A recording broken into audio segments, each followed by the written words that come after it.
Welcome everyone. Today's session of One Stop Business Workshop is on how to work with a distributor, featuring Gwen McCauley, the Director of Global Distribution at CBC Radio Canada, and Hussain Amarshi, President of Mongrel Media. I'm Lisa Clarkson. I lead the Business and Rights team at CBC, and I'll be your moderator today. These one-stop sessions are taking place on Indigenous nations' lands. Land acknowledgements are specific to each region, so we ask each of you to visit the Native Land Digital website to identify the First Nations territories on which you're located. Gwen has 20 years experience working in distribution for CBC Radio Canada, Blue Ant International, and BBC Studios in Canada.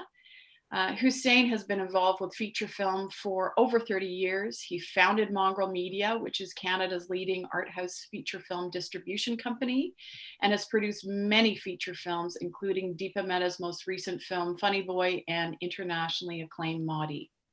So we'll start with a short presentation from Gwen. Gwen, what does a distributor do, and why might I want to work with one? Thanks so much, Lisa. I'm going to give you a very top-level overview on what it is a distributor does. We're going to go into 4 different categories, one being what is a distributor, number 2 is what should I look for in a distributor, number 3 being how are distribution deals structured, and then lastly, should I use a distributor? So to start things off, what is a distributor? And this is at a very basic level. A distributor is a company that assists producers and IP owners securing license opportunities. In Canada and for television, this typically occurs after a commissioning broadcaster is secured. So a distributor can get involved in many stages throughout the production cycle. During development to help secure additional funding, during production to help find pre-sales with broadcasters globally, and of course, after the production is completed in order to sell the finished tape around the world. A distributor can be independent or part of a larger company. For example, CBC and Blue Ant have broadcaster affiliated distribution divisions, whereas E1 and Thunderbird are most known for production arms, but also have vertically integrated distribution arms as well. Distributors may be specialists or they may have a broader focus. Some focus on selling to certain territories, or they may focus on specific genres like kids or film. My team in Toronto, for example, focuses on distributing unscripted distribution in all territories around the world. But as you'll find, everybody has a slightly different focus. Next slide. What should I look for in a distributor? So first and foremost, you want sales experience and expertise. Who are the sales representatives at the companies? What are their backgrounds? Does the company have a track record of success? And it's easy enough to research press releases, Google searches, and talk to the people you know. A network can go a long way in getting information on working with certain people in distribution. You'll want to look for someone with administrative capabilities. These can be a major benefit to you, things such as legal, business affairs, technical expertise, marketing resources, and financial teams that you might not have access to. Also, attendance in international markets is something that could be really beneficial for you if you're not able to budget in these trips, which can be quite costly. Also, is their catalog a good fit for your project?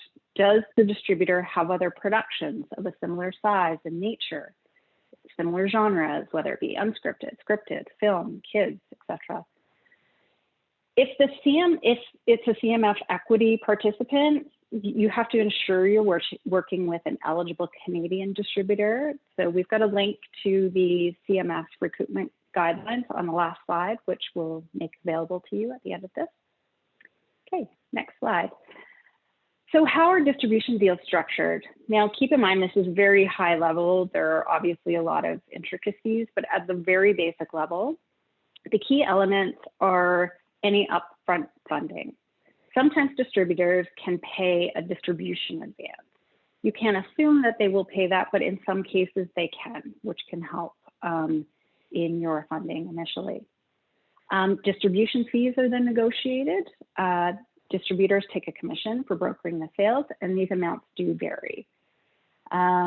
Expenses can be deducted, and there are two types of expenses. There are capped expenses, which include things like publicity, marketing, materials, dubs, and then there are uncapped expenses, which include things such as taxes, insurance, guild and union royalties. And any distributor can walk you through all of these things if you are unfamiliar. What rights and restrictions are taken? So, for example, distributors will either seek certain territories, they'll want a term length, and they'll want a certain set of rights in order to properly sell your content globally.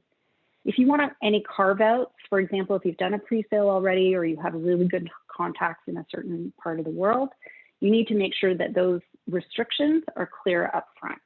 So you exclude those from the distribution deal. Lastly, international materials have to be provided. This would include text elements, split audio, enhanced script, a title search, all of the things that make it possible to sell your content, particularly if it's English, into a non-English speaking market. And when in doubt, review those CMF recoupment guidelines. And again, the link is on the last slide. It outlines what distributors are allowed to ask for in commissions, in distribution fees, and all the expenses are outlined there. So it can be a really great resource to you. Next slide. Should I use a distributor?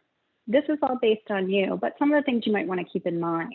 When you're working with a distributor, distributors do take a percentage of revenue, and they do deduct some expenses. Your content will be tied up for a certain period of time. And there may be upfront costs in associating with formatting your materials and conducting title searches and so on. But remember, what you do gain is working with people who have experience, they have established relationships, there is the potential for that upfront financing. They have reach, they're attending markets, they have large libraries that they can package your content with, which gives it a better chance on the global landscape. Your film can be associated with a larger brand globally, such as Mongrel and CBC when we're taking that out to the market. And administration, like I talked about earlier, that would normally come out of your pocket, does not. Legal, finance, marketing, technical, et cetera, et cetera. So you don't have to worry about those additional expenses. And lastly, but in no way least, is market intelligence.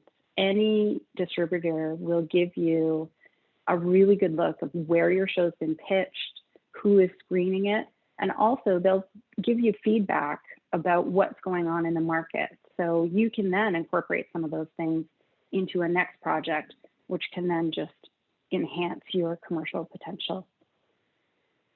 So that's it at a very high level. Back to you, Lisa.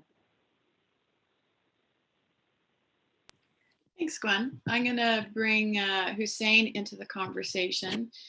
Gwen's experience is largely focused on television distribution, whereas Hussain's is focused on feature films. Hussain, can you speak to whether or not there are any, what the similarities and differences are for feature film from what Gwen went through? For sure. I think that a significant difference is the number of television productions vis-a-vis film. And film is much more limited, and particularly the kind of films that we do. And also, I assume that most people who are listening to this, we are primarily focused on independent films, art house films. And the number of films that get made in Canada or around the world is significantly less than the amount of television that gets produced.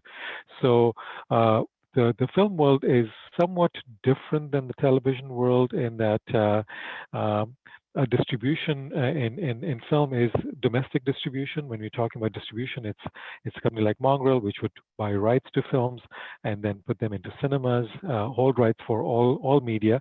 So we would put films on in cinemas, then sell them to VOD, then to television, or SVOD services like Netflix or Amazon or whatever.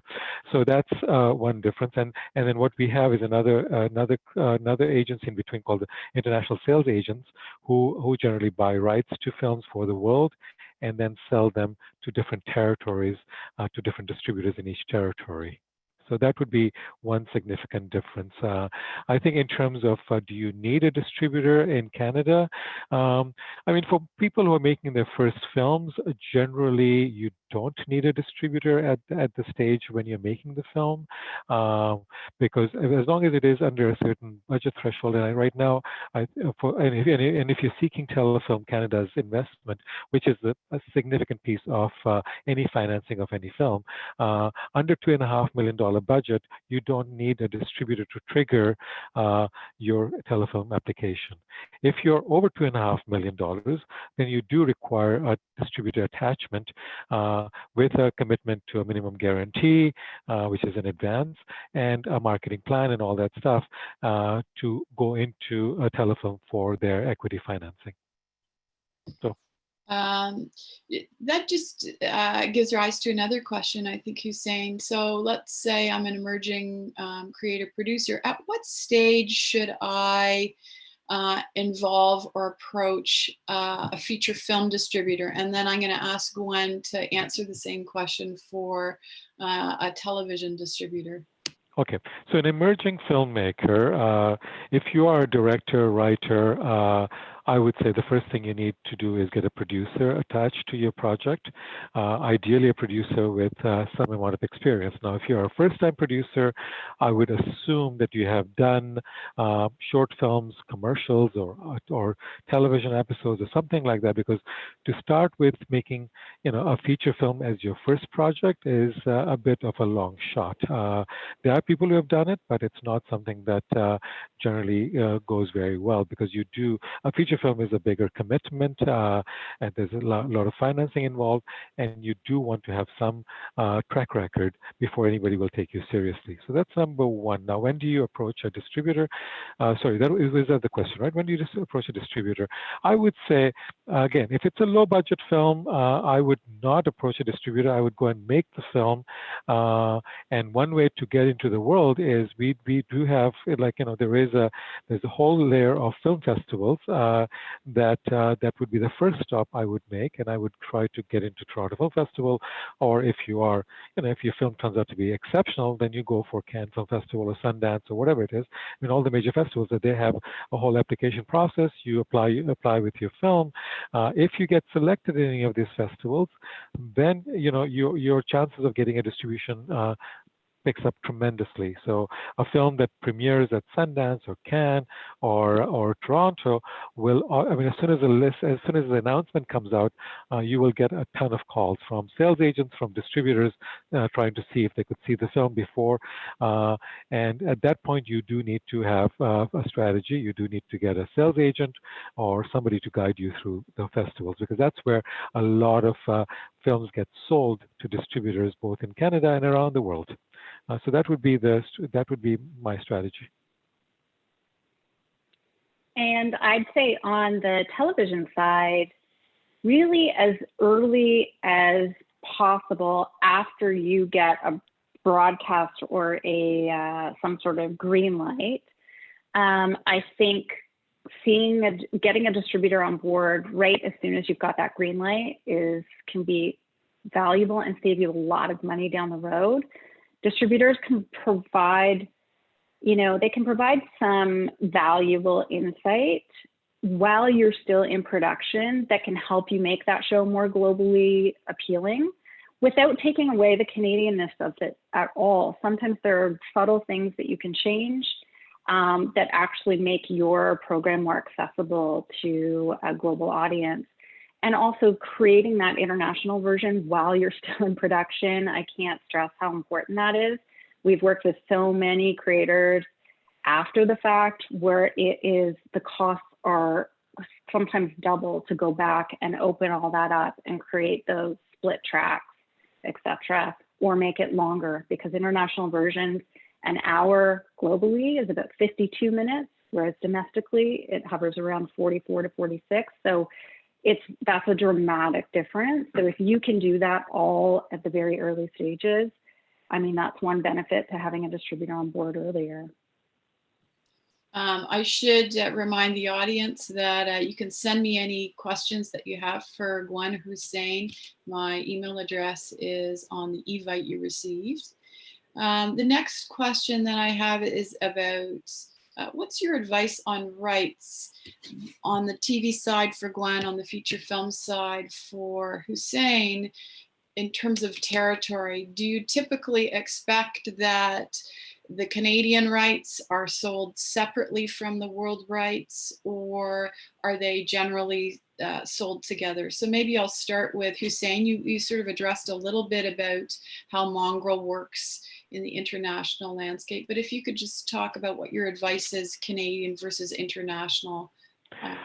Okay, so it depends on what kind of trajectory you expect for your film. If the film is something that you believe is appropriate for a theatrical release, then you do want to retain as many rights as possible so that you can sell them individually to different countries in each country, and you have clear rights, and that would require all rights. Now, many a times at a certain higher budget level, when you have stars and a well-known director, when you're financing the film, you do have to pre-sell the film, so you end up giving up certain rights. I mean, one of the first rights that generally go away are airline rights, for instance. I mean, there are airline companies, or there are companies that sell to airlines.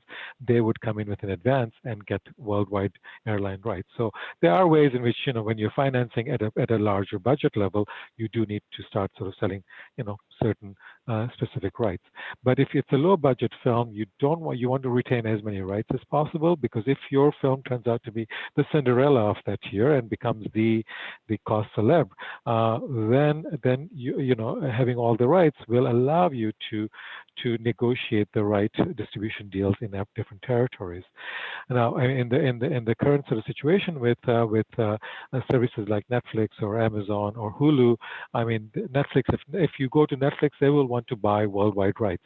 And when they buy worldwide rights, that means that they will be the first window. You will then give up on any theatrical or VOD potential of that film. It will just be, they'll buy the film, they'll give you your budget and plus whatever percentage that they give you, and then they'll be the first window. So it depends on what your expectations are of the kind of film that you've made, and that will determine how you want to manage your rights.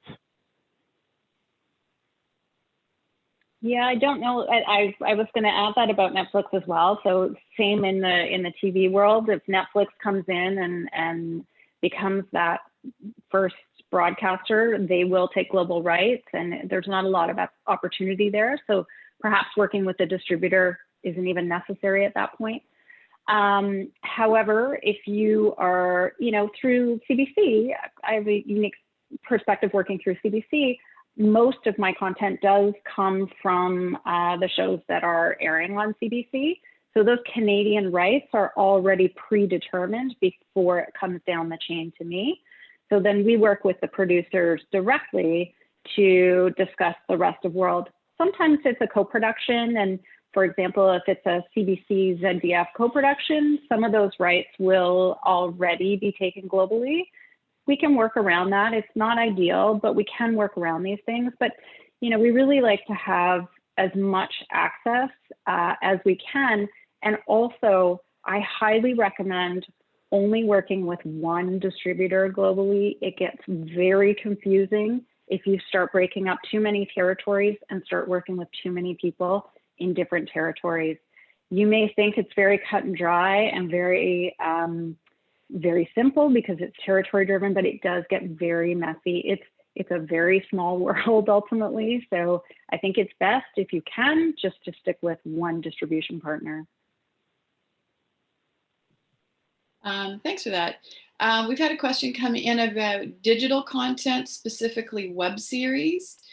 Do distributors work with creators of web series? Can either of you speak to that? Yeah, I can, because we do. We represent quite a few of our digital first properties. They, it's a unique market, and it's one that is growing every year. And we have been fairly successful in finding partners for that content. It wasn't always so easy because broadcasters were saying it was too short, and global digital partners didn't want to pay upfront fees. So there was this real struggle, but we're now really finding a place where we've found certain outlets which have a really high appetite for short form content, and they pay money. So that's a bonus. So how, does an emerging producer go about finding a distributor? When you gave some tips in your presentation, but what would my first step be if both of you could take a crack at that? I would, the most important thing to do in this business as a whole is to network. It's difficult right now during COVID, but I think under normal circumstances, join the associations, go to the networking events if you can. A lot of these events have special prices or pricing for emerging filmmakers, or bursaries. Get involved in those associations, because the more you get out and build your network, it really is a small world. So you will find that you will very quickly amass quite a large network. And that really is, the most important thing to do in order to have trusted colleagues, recommend. It's no different than anything else, but having somebody that you know and trust recommend something to you is always going to go a long way. Of course, you can do online research as well. You can Google Canadian distributors. You can do a lot of that research yourself. But I think talking to people who have worked with these people is the best recipe for sure. Right, I would agree that in terms of networking, and in the case of films, I would say that film festivals are a perfect place to do that. Every festival, like Toronto or international festivals, have all kinds of opportunities for emerging filmmakers to connect with each other and with other mentors and other industry professionals. So there is that. I think TIFF runs a whole bunch of programs in a non-COVID world, and I assume that they will go back to it when the time comes. Canadian Film Centre is a great place to pay attention to in terms of what kind of programming they offer. But across the country, there are all kinds of programs that are geared towards emerging filmmakers to connect with industry professionals. I think that's important. I would also say that not everybody is great at social media. Not everybody has a presence. I have zero presence on social media, but I'm not trying to be an emerging filmmaker at this point in my life. But if you are, as we know, that a lot of people have built a massive following by putting their creative material out into the world through social media, and if you have that, that skill set, and you have the talent and you have the stories to tell, I would use that. The YouTubes and Instagrams and all those possible opportunities are a way to get yourself, noticed, but to get noticed, you will have to be, extremely original. And I think that, or original in either in terms of how you get your word out or the stories that you're telling. But that could help in terms of getting you, over the noise. Because the reality is that there's so many people who want to tell their stories on a filmed media, and so for people to stand out, you will need to exhibit something that is special. And one tiny add-on, as a result of the feedback from this audience, we have created a Facebook group for a little light networking. It will be in the follow-up materials, but it's called One Stop Business Workshop Networking Group. So, Hussain and Gwen, our target audience here is emerging, underrepresented creators. Do you have any advice specifically for them? My advice would be, come up with stories that are close to you, that are authentic, and that are original. Now, in a world where there's millions and millions of hours of material going out on YouTube and all kinds of other channels every day, can you find originality? And that is the challenge. But just as there are 7 billion people in the world, everybody has their own story that is unique to themselves. And I think that what you do want is come up with a story that is both very personal and by being authentic, there's a good chance it may become universal, because at the end of the day, the human experience is at some level very universal. So I think that as long as you are able to come up with something that is authentic, that is original, that is personally located but has the possibility of being universal, then you have something to say. Otherwise, there's a lot of, as you all know, there's so much stuff out there in the world, and it is not easy to stand out. So it's a challenge, but if you have the talent and you have the determination, the world is definitely an open place, and we are always looking for original stories. Gwen? Yeah, I would agree. And also to what I said earlier, create a network, really start to create your network. It will be invaluable. And there are people that I have in my network that I've had since the day I started in this business. And we continue to, consult with each other, meet with each other, and share ideas and share stories about the business. So that's been really important, is creating that network.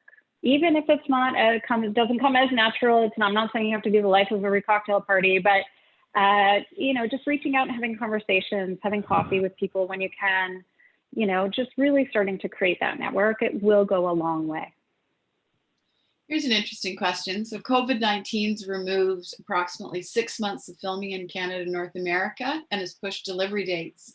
Does this make distributors more open to projects or the same?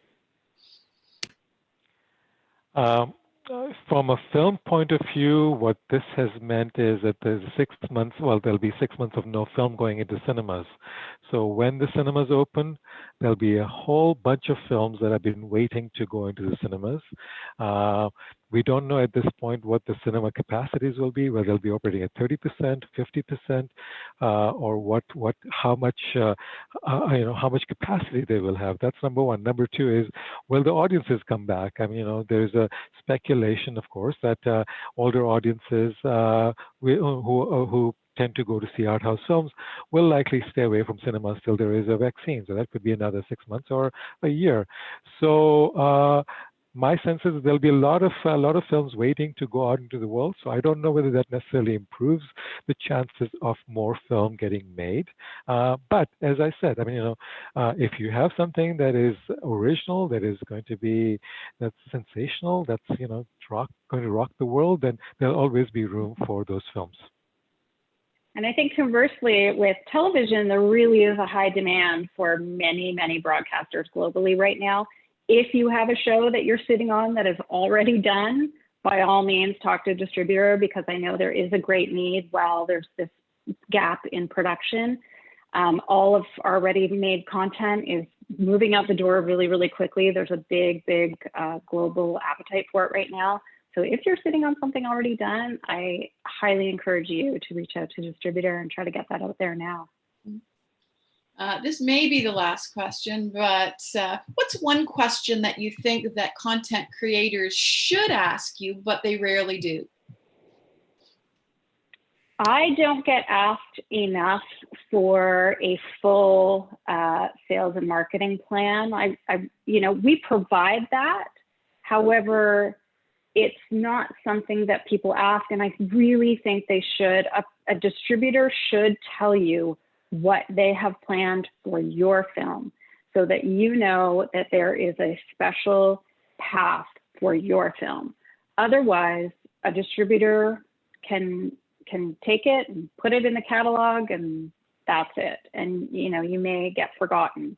So I think it's really important to make sure you know what the plan is for your film before you sign up with somebody. I would say that the question that people should ask themselves is, who is the audience for their film, or their story? I mean, many times we get people say, oh yeah, it's, all the 20 to 30-year-olds or whatever it is.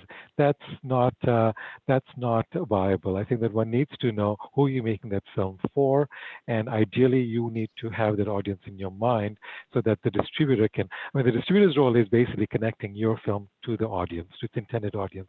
The intended audience is not 7 billion people out there, so you have to know what the audience is and then determine whether that distributor can deliver that audience. And that will be your main question.